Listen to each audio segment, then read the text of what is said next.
1949 జనవరి 26న రాజ్యాంగ పరిషత్ రాజ్యాంగాన్ని ఆమోదించినప్పటికీ 1950 జనవరి 26న అమల్లోకి తీసుకొచ్చింది రాజ్యాంగాన్ని.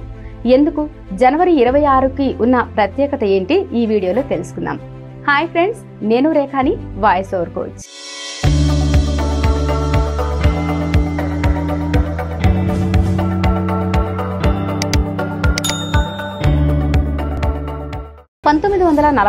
ఆగస్టు 15న మన భారతదేశానికి స్వాతంత్రం వచ్చింది. కానీ పరిపాలన మాత్రం బ్రిటిష్ వారు చేసిన కొన్ని చట్టాల ఆధారంగానే మన యొక్క పరిపాలన అనేది కొనసాగుతూ ఉంది. ఎందుకు అంటే అప్పటి వరకు కూడా మనకంటూ ప్రత్యేకమైన రాజ్యాంగం లేదు కాబట్టి.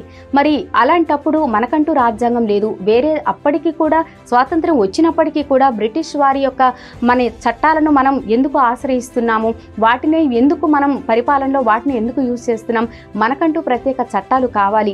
అలా లేనప్పుడు మనకు స్వాతంత్రం వచ్చి కూడా ఏంటి ఉపయోగం అని ఆనాటి నేతలు మనకంటూ చట్టాలు కావాలి అని నిర్ణయించడం జరిగింది. 1946 డిసెంబర్ 9న డాక్టర్ బి రాజేంద్ర ప్రసాద్ గారి అధ్యక్షతన రాజ్యాంగ పరిషత్ ఏర్పాటైంది. రాజ్యాంగ ముసాయిదాను తయారు చేసే బాధ్యతను డాక్టర్ బిఆర్ అంబేద్కర్ గారు చైర్మన్ గా ఉన్న కమిటీ చేతిలో పెట్టడం జరిగింది. 229 మంది సభ్యులను రాజ్యాంగ పరిషత్ కోసం ఎన్నుకోవడం జరిగింది.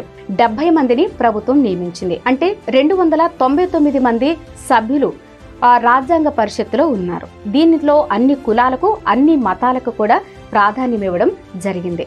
60 దేశాల రాజ్యాంగాలను కూడా పరిశీలించి మన భారతదేశానికి అనుకూలించే అంశాలు ఏంటి అని కొన్ని దేశాల నుంచి కొన్ని అంశాలను తీసుకొని మన యొక్క రాజ్యాంగాన్ని రాయడం అనేది జరిగింది. రాజ్యాంగాన్ని రాయడానికి 2 సంవత్సరాల 11 నెలల 18 రోజుల సమయం పట్టింది. 1949 నవంబర్ 26న రాజ్యాంగ పరిషత్ రాజ్యాంగాన్ని ఆమోదించింది, కానీ అమలు చేయలేదు. మనం ఎంతో కష్టపడి ఎన్నో దేశాల నుంచి మనము ఎన్నో అంశాలను మన కోసం సేకరించుకొని స్వీకరించి ఒక రాజ్యాంగాన్ని మనం రాసుకున్నాం. దానికంటూ ఒక ప్రత్యేకత ఉండాలి, ఆ రోజుకు ఒక ప్రత్యేకత ఉండాలి, ఒక చరిత్ర ఉండాలి అన్న ఉద్దేశంతో జనవరి 26కి ఉన్న ప్రత్యేకత ఏంటి? భారతదేశం బ్రిటిష్ వారి పాలనలో ఉన్నప్పుడు భారత జాతీయ కాంగ్రెస్ బ్రిటిష్ పాలనను పూర్తిగా వ్యతిరేకించకుండా మాకంటూ కొన్ని హక్కులు కావాలి అని ఆ హక్కుల కోసం పోరాడుతూ వచ్చింది. కానీ సుభాష్ చంద్రబోస్, అదేవిధంగా నెహ్రూ గారు మనమేంటి ఇంకా బ్రిటిష్ వాళ్ళ మీద ఆధారపడడం ఏంటి, మన దేశంలో మనమే మన హక్కుల కోసం పోరాడడం ఏంటి, మన మీద వీళ్ళ పరిపాలన ఏంటి, వీళ్లను బ్రిటిష్ వాళ్ళని ఎట్టి పరిస్థితుల్లో ఈ దేశం నుంచి తరిమేయాలి అనేసి పిలుపునిచ్చారు. 1930 జనవరి 26న లాహోర్ కాంగ్రెస్ లో మనకి ఈ యొక్క బ్రిటిష్ పాలనను వ్యతిరేకిస్తూ మన యొక్క సంపూర్ణ స్వరాజ్యాన్ని కాంక్షిస్తూ భారతదేశంలో ఉన్న ప్రతి ఒక్క ప్రజలు కూడా ప్రతి ఒక్క పట్టణాలు కానీ అదేవిధంగా పల్లెలు కానీ అన్ని ప్రదేశాల్లో అన్ని ప్రాంతాల్లో కూడా మన యొక్క జెండా ఎగరవేయాలి, ఉత్సవాలు జరుపుకోవాలి అని తీర్మానించడం జరిగింది.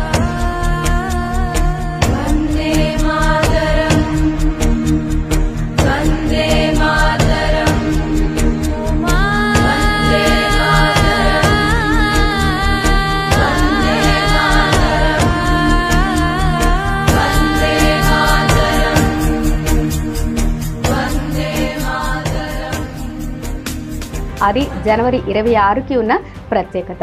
అంత ప్రత్యేకతమైన రోజున మన యొక్క రాజ్యాంగాన్ని అమలు చేస్తే అది ఒక చరిత్రలో భాగంగా బాగుంటుంది అన్న ఉద్దేశంతో 1950 జనవరి 26ని రిపబ్లిక్ డేగా మనం అందరం కూడా ఆ రోజుకి గుర్తుగా ప్రతి సంవత్సరం కూడా మనం రిపబ్లిక్ డేగా జరుపుకోవడం జరుగుతుంది. తొలి గణతంత్ర దినోత్సవం అప్పుడు రాష్ట్రపతి మనకి డాక్టర్ బి రాజేంద్ర ప్రసాద్ గారు ఆయన జెండాను ఇర్విన్ స్టేడియంలో ఎగరవేయడం జరిగింది. రిపబ్లిక్ డేని జాతీయ పండుగల్లో ఒకటి మనకి రిపబ్లిక్ డే. జాతీయ పండుగ అంటే ఏంటి అంటే ఇప్పుడు క్రిస్మస్ అనుకోండి, క్రైస్తవ సహోదరులు మాత్రమే ఆ పండుగను చేసుకుంటారు. రంజాన్ అనుకోండి, ముస్లిం సహోదరులు చేసుకుంటారు. అదేవిధంగా సంక్రాంతి, దీపావళి, దసరా ఇవన్నీ కూడా హిందూ సహోదరులు చేసుకుంటారు. అంటే ఒక్కొక్క పండుగకు ఒక్కొక్క ఆ మతం వారికి సంబంధించిన వాళ్ళు చేసుకుంటారు. కానీ జాతీయ పండుగ అంటే దేశ ప్రజలందరూ కూడా కులం లేదు, మతం లేదు, ప్రతి ఒక్కళ్ళు కూడా ఎంతో ఆనందంగా జరుపుకునే పండుగ ఈ యొక్క రిపబ్లిక్ డే. దాన్నే జాతీయ పండుగ అని అంటారు.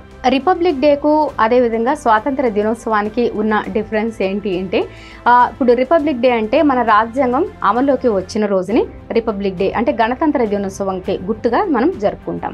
మరి స్వాతంత్ర దినోత్సవం అంటే బ్రిటిష్ వారి పాలన నుంచి వాళ్ళ పాలన రద్దయి మన దేశానికి, మన ప్రజలకు స్వాతంత్రం వచ్చిన రోజుని మనం స్వాతంత్ర దినోత్సవంగా జరుపుకుంటాం. ఇది ఫ్రెండ్స్ ఈరోజు వీడియో. ఈ వీడియో మీకు నచ్చినట్లయితే లైక్ చేయండి, షేర్ చేయండి, కామెంట్ చేయండి. నా యొక్క ఛానల్ని సబ్స్క్రైబ్ చేసుకోండి. మరి ఒక వీడియోలో మళ్ళీ కలుసుకుందాం. అప్పటి వరకు బాయ్ ఫ్రెండ్స్. జై హింద్.